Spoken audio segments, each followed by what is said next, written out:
Now, we saw this year's Nobel Peace Prize go to Colombian President Juan Manuel Santos last week, despite the country's rejection of his peace deal with the Farc rebels. That's why it's raising a few eyebrows, note some major news outlets around the world. Jung-soo has more.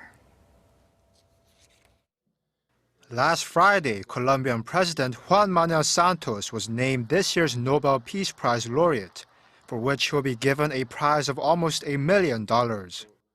He's already pledged to give that money to the victims of the country's half-century-long civil war, and as well he might, according to some in the media. They say he doesn't deserve the prize. Santos was recognized by the Nobel Committee for signing a peace treaty with the Revolutionary Armed Forces of Colombia, or Farc. Many expected the treaty to end the civil war, which has claimed the lives of more than 220,000 people. But the deal was rejected by voters in a referendum, just days before the Peace Prize was announced. With the treaty now in tatters, last Friday, the Wall Street Journal criticized the Nobel Committee's decision as, quote, strange, claiming it rewarded a good intention rather than actual peace. Instead of President Santos, the newspaper argued former Colombian President Alvaro Uribe deserves the prize instead, because his militant campaigns against Farc and his free market reforms actually made life safer for, quote, millions of Colombians.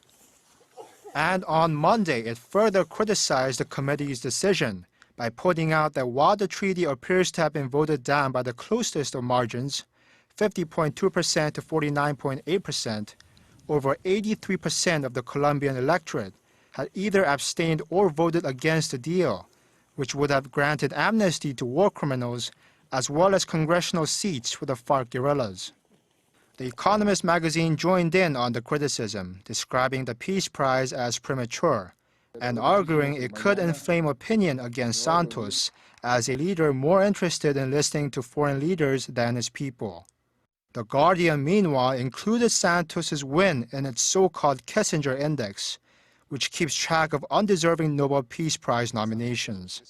Jung-soo, Arirang News.